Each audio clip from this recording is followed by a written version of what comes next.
അവർ diesel അടിച്ചു, petrol അടിച്ചു.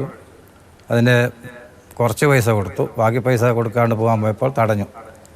അവിടെ പാർക്ക് ചെയ്യുമെന്ന് പറഞ്ഞു. പാർക്ക് ചെയ്തിട്ട് നിങ്ങൾ അപ്പുറത്തെ ATM പോയിട്ട് പൈസ എടുത്തിട്ട് പൈസ തരുമോ, അല്ലെങ്കിൽ നിങ്ങൾ വണ്ടിയുടെ വെച്ചിട്ട് പൈസ എവിടെ നിങ്ങൾ സംഘടിപ്പിച്ച് തരുമോ, തന്നിട്ട് നിങ്ങൾ വണ്ടി എടുത്തിട്ട് പോടുമെന്ന് പറഞ്ഞു. പമ്പിന് തൊട്ടപ്പുറം തന്നെ ഒരു ATM ഉണ്ട്, ബാങ്കുണ്ട്. അപ്പോൾ അത് പറഞ്ഞ് ഇയാൾ പിന്നെയും വണ്ടി മുമ്പോട്ട് എടുക്കുമ്പോൾ ഞാൻ മുമ്പോട്ട് നിന്ന് തടഞ്ഞു നിർത്തി. അതിനെയും കൊണ്ട് ഒരു ഇടിയിടിച്ച് ഞാൻ ബോണറ്റിൻ്റെ മുകളിലേക്ക് വീണു. അതും കൊണ്ട് അരയെ പോക്ക് പോയി. ആ പോകുന്ന പോക്ക് തന്നെ നല്ല സ്പീഡിലായിരുന്നു പോയത്. ഒന്ന് ബ്രേക്ക് വെട്ടുക, പിന്നെ ഒന്ന് വെട്ടിക്കുക, ഇതെല്ലാം ചെയ്തുകൊണ്ടായിരുന്നു പോയത്. അത് ജീവൻ തിരിച്ചു കിട്ടിയതേ മഹാഭാഗ്യം എന്ന് കരുതേണ്ടി വരും അല്ലേ? അതെ അതെ, തീർച്ചയായിട്ടും അങ്ങനെയാണ് സംഭവിച്ചത്. ഇതെന്താണ് ഈ പമ്പിൽ സംഭവിച്ചത്? ഇയാൾ പെട്രോൾ ഡീസൽ അടിച്ചതിന്റെ മുഴുവൻ പണവും തന്നില്ലേ? എന്തുകൊണ്ട് പണം തരുന്നില്ല? കയ്യിൽ പൈസ ഇല്ലാത്തത് കൊണ്ടാണോ?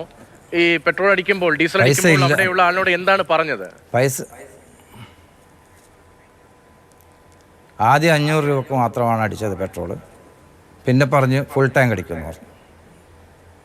ഫുൾ ടാങ്ക് അടിക്കുമെന്ന് പറഞ്ഞാൽ ഫുൾ ടാങ്ക് അടിക്കുമ്പോൾ 1600 രൂപയായി. അങ്ങനെ ടോട്ടൽ 2100 രൂപയായി.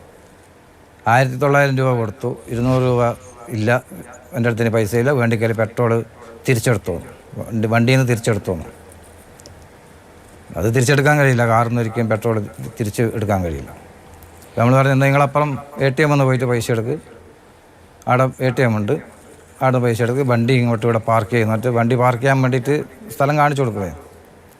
അങ്ങനെ കാണിച്ചു കൊടുക്കുമ്പോൾ എന്നെ വിളിച്ചിട്ട് പറഞ്ഞ് എനിക്ക് പൈസ തരാം, ഞാൻ ATM എടുത്തിട്ട് വരട്ടെ. ഞാൻ പറഞ്ഞത് ATM എടുത്തന്നുണ്ട്, നിങ്ങൾ ഇവിടുന്ന് പൈസ എടുത്തോന്നോ എന്ന് പറഞ്ഞു കൊടുക്കുമ്പോൾ അയാൾ മുമ്പോട്ടേക്ക് ഒറ്റ പോകും.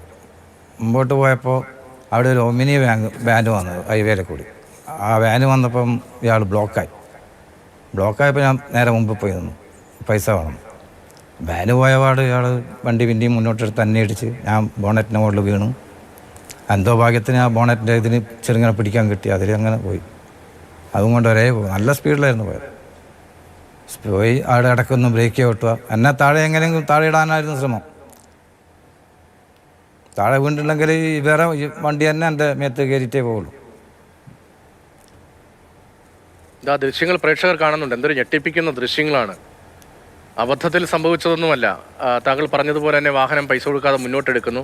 അപ്പോൾ ഒരു ഒമിനി വാൻ വരുന്നു, അപ്പോൾ നിൽക്കുന്നു, താങ്കൾ തടയുന്നു, താങ്കളെ ഇടിച്ചു കൊണ്ട് പോവുകയാണ്. ഈ വാഹനത്തിൽ നിന്ന് താങ്കളെ താഴെ ഇട്ടതിന് ശേഷം രക്ഷപ്പെട്ടു പോവുക എന്നതായിരുന്നു ഇയാളുടെ ഉദ്ദേശം. അങ്ങനെയാണോ തോന്നിയത്? എങ്ങനെയാണ് അതിൽ പിടിച്ചങ്ങനെ നിൽക്കാൻ കഴിഞ്ഞത്?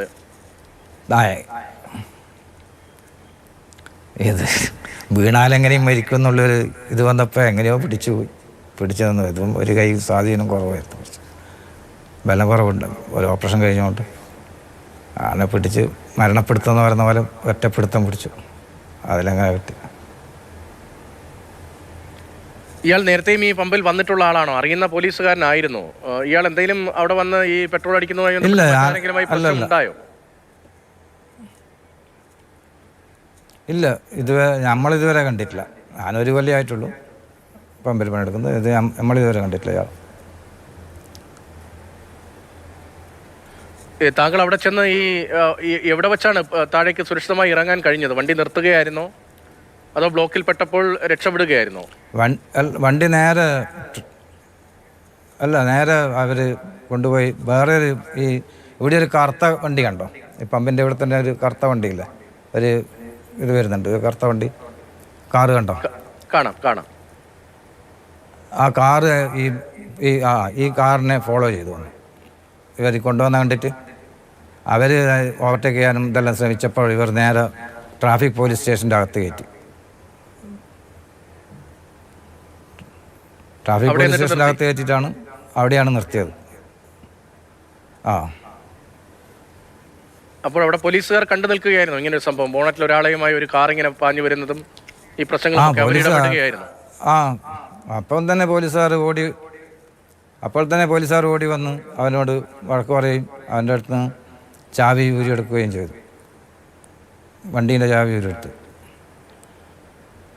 അപ്പോഴാണ് ഞാൻ അറിയുന്നത് പോലീസുകാരനാണ്. നീ ഒരു പോലീസുകാരനായി ഇപ്പോൾ അല്ലെങ്കിൽ കാണിച്ചതാണ്. ഞാൻ അറിയുന്നത് പോലീസുകാരനായി നീ ഒരു പോലീസുകാരനായി പോയടാന്ന് പറഞ്ഞു. ഞാനപ്പോഴാണ് അത് ഇയാൾ ഒരു പോലീസാണെന്ന്.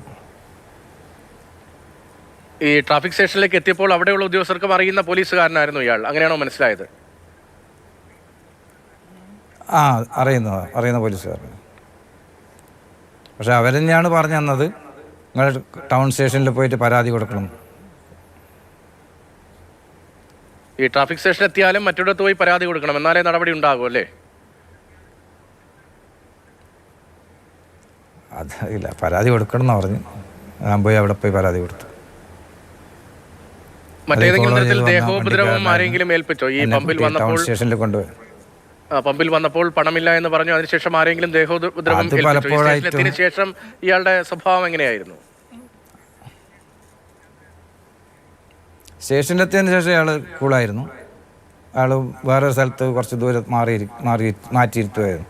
എന്നെ കുറേ ഇങ്ങോട്ട് മാറ്റിയിരുത്തുമായിരുന്നു. നമ്മൾ തമ്മിൽ സംസാരമൊന്നും ഉണ്ടായിട്ടില്ല. പിന്നെ